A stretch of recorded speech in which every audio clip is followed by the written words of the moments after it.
Futurist Sculpture by Umberto Boccioni, April 11, 1912. The sculpture to be seen on monuments and in exhibitions in all of the cities of Europe offers such a pitiable spectacle of barbarity, ineptitude, and monotonous imitation that my futurist eyes recoil from it with the deepest disgust. Sculpture in every country is dominated by the blind and bovine imitation of formulas inherited from the past, imitation that is encouraged by the double cowardice of tradition and facility. Latin countries are bowed down under the uproarious burden of the Greeks and Michelangelo, a burden born in Belgium and France with a certain seriousness and talent, in Italy with grotesque imbecility.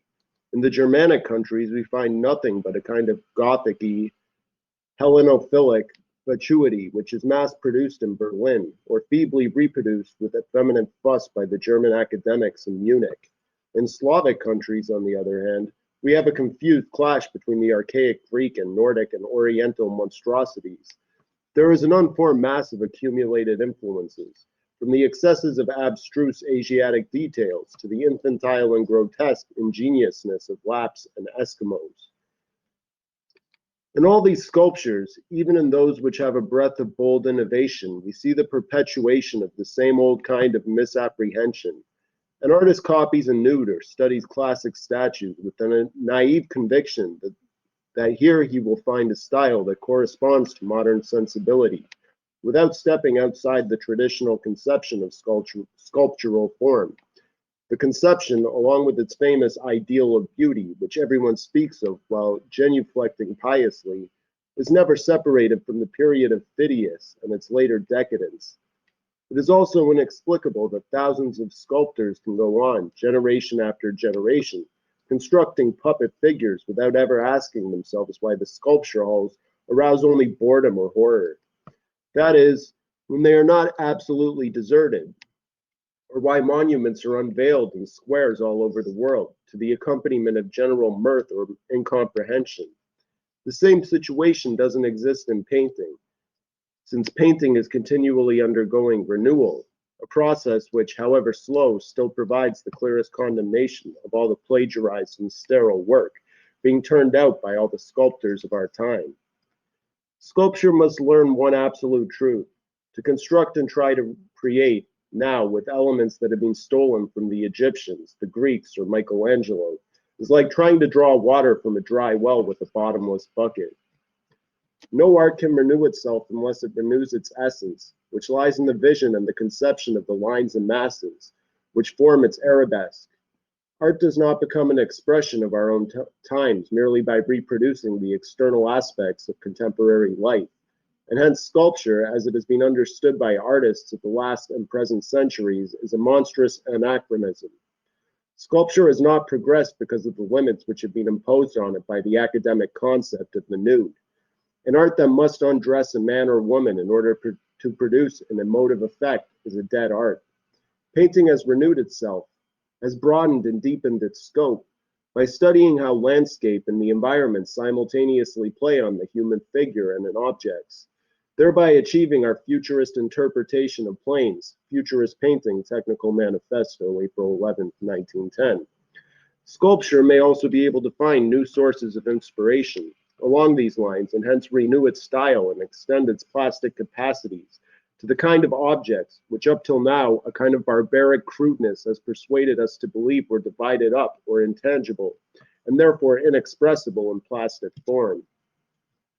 We must take the object which we wish to create and begin with its central core in order to uncover the new laws and new forms which link it invisibly, but mathematically, to external plastic infinity and internal plastic infinity. The new plastic art will then be a translation, whether in plaster, bronze, glass, wood, or any other material, of those atmospheric planes which bind and intersect things.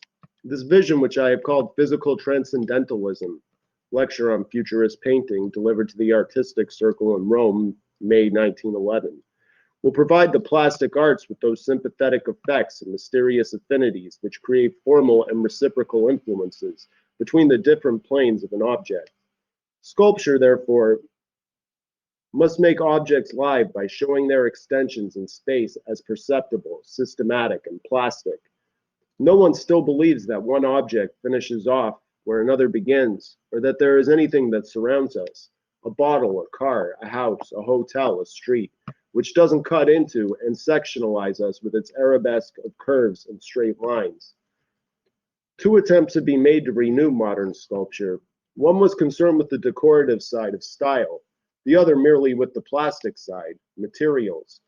The former has remained a nameless and disorganized movement, has lacked coordinating technical skill, and since it has been too much tied up with their economic necessities of the building trade, it has produced only pieces of traditional sculpture, which were more or less decoratively synthesized and framed by architectural decorative motifs or moldings.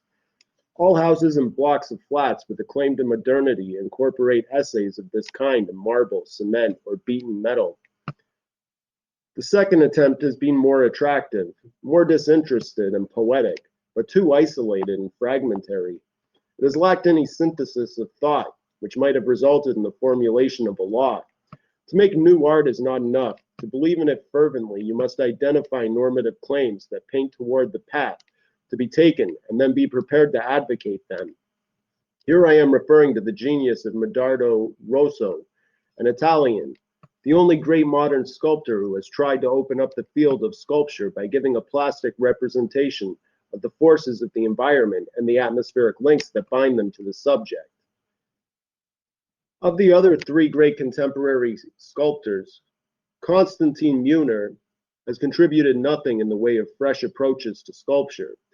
His statues are nearly always a clever fusion of Greek heroism and the humble athleticism of the docker, the sailor, the miner.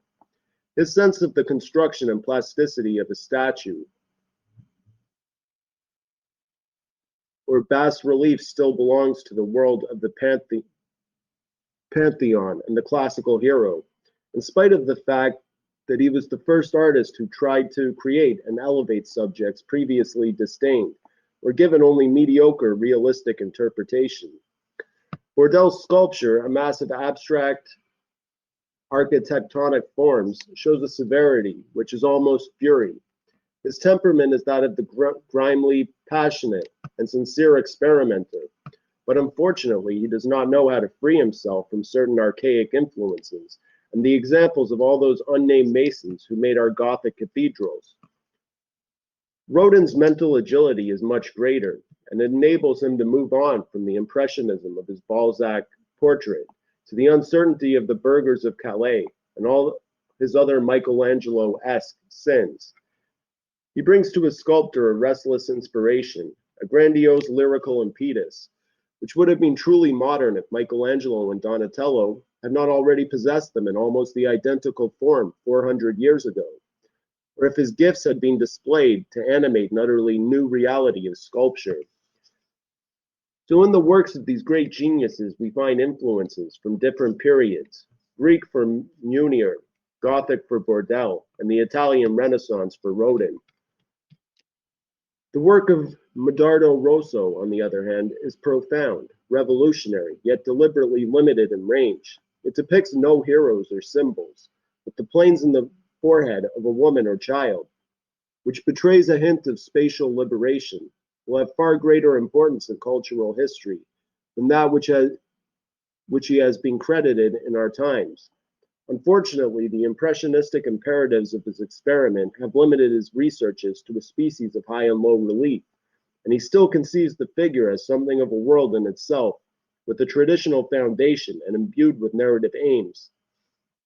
Umberto Rosso's revolution, then, although very important, springs from extrinsic pictorial concepts and neglects the problem of constructing planes.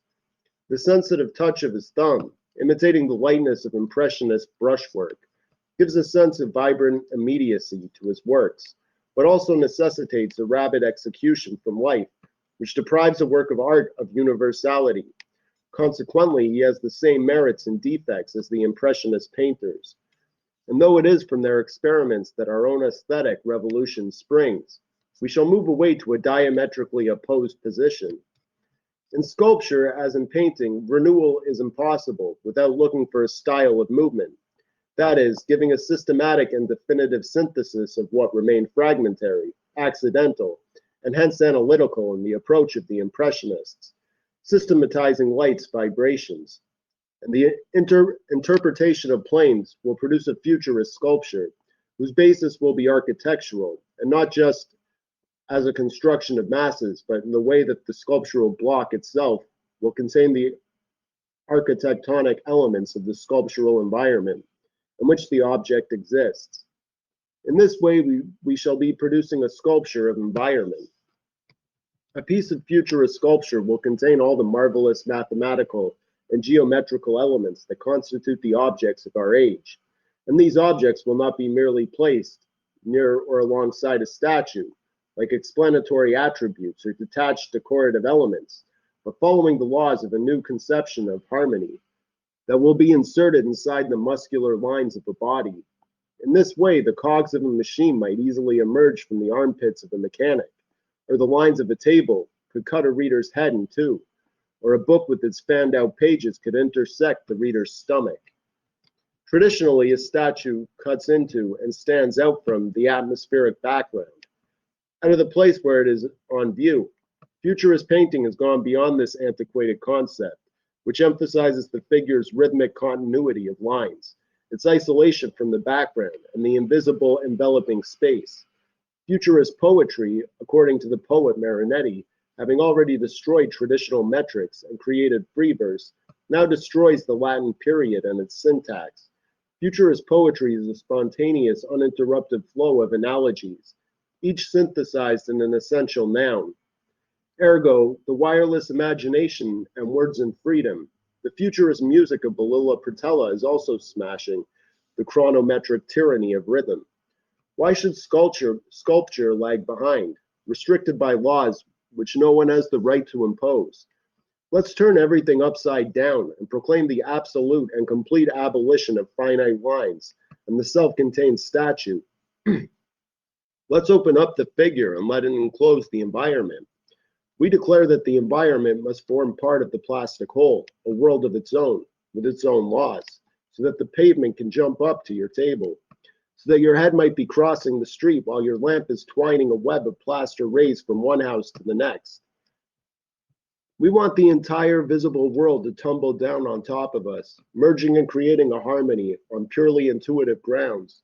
A leg, an arm, or an object has no importance, except as an element in the plastic rhythm of the whole, and can be eliminated, not because we are trying to imitate a Greek or Roman fragment, but in obedience to the harmonious whole the artist wants to create. A sculptural whole, like a painting, should not resemble anything but itself, since figures and objects exist in art without regard to the logic of their appearance in the world. Thus, a figure may have one arm clothed and the other unclothed, or the different lines of a vase of flowers can course around freely between the lines of a hat and those of a neck. Thus, transparent planes, glass, strips of metal sheeting, wire, street lamps, or house lights may all indicate planes, motions, tones, and semitones of a new reality. In the same way, a new intuitive shading of white, gray, black can add to the emotive power of surfaces, while the hue of a colored plane will violently accentuate the abstract meaning of a plastic fact. What we have said about forced lines in painting in the Exhibitors to the Public catalog of the first Futurist exhibition, Paris, February 1912, can also be applied to sculpture, bringing the static muscular line to life in the dynamic force line. In the muscular line, the straight line must be given pride of place, since it is the only one which corresponds to the internal simplicity of the synthesis, which we value, in opposition to the external and baroque character of analysis. Yet the straight line will not lead us to imitate the Egyptians, primitives, or savages, as it is some sculpture desperately trying to free themselves from the holds of the Greeks. Our straight line will be living and trembling. It will lend itself to the demands made by the limitless expressiveness of matter, and its bare fundamental severity will be the symbol of the severity of steel in the lines of modern machinery. Finally, we can affirm that in sculpture, the artist must not be afraid of any new method of achieving reality. No fear is more stupid than one, which makes the artist nervous about departing from the art in which he works. There is neither painting nor sculpture, neither music nor poetry, there is only creation. Hence, if a composition requires a particular rhythmic movement to add to or contrast with the circumscribed rhythms and the sculptural whole, the basic requirement of any work of art, you may use any kind of contraption to give an adequate sense of rhythmic movement to its planes or lines. We cannot forget that the swing of a pendulum or the moving hands of a clock, the in and out motion of a piston inside a cylinder, the engaging and disengaging of two cogwheels, the fury of a flywheel, or the whirling of a propeller are all plastic and pictorial elements, which any futurist work of sculpture should take advantage of. The opening and closing of a valve creates a rhythm, which is just as beautiful to look at as the movements of an eyelid, but also infinitely more modern. Conclusions. 1. Sculpture must seek an abstract reconstruction of planes and volumes in order to determine its forms, not representational value. 2. Abolish in sculpture, as in all other art, the traditional sublime in subject matter. 3. Sculpture must suppress any attempt at realistic narratival structures. It must affirm the absolute necessity of using all elements of reality in order to rediscover the basic elements of plastic sensitivity. By perceiving bodies and their parts as plastic zones, our futurist sculptural composition will contain planes of wood or metal, either still or in mechanical motion, to stand for an object, spherical fibrous forms for hair, semicircles of glass for a vase, iron wires and netting for an atmospheric plane, etc. 4. Destroy the literary and traditional dignity of marble and bronze. Reject the idea that one material must be used exclusively in the construction of a sculptural whole. Insist that even 20 different types of material can be used in a single work of art in order to achieve its plastic feeling. To mention a few examples: glass, wood, cardboard, iron, cement, hair, leather, cloth, mirrors, electric lights, and so on. 5. Maintain that in the intersecting planes of a book and the corner of a table, in the straight lines of a match, in a window frame, there is more truth than in all the knotted muscles, all the breasts and buttocks of heroes and Venuses, who still inspire so much of modern sculptural idiocy. 6. Only use very modern subjects in order to arrive at the discovery of a new plastic idea. 7. Only the straight line can lead to the primitive purity of a new architronic structure of masses or sculptural zones. 8. There can be no renewal unless it is through environmental sculpture, for that means the plastic form can develop and extend into space in order to model the atmosphere which surrounds our objects. 9. The thing we are creating is only a bridge between an external plastic infinity and the internal plastic infinity. Hence, objects really never come to an end, but intersect each other with infinite combinations of attraction or repulsion. 10. We must destroy the systematic nude and the traditional concept behind statuary and monuments. 11. We must courageously refuse to accept commissions for any work, no matter how high a price is offered, which does not in itself involve a pure construction of plastic elements, which have been completely renewed.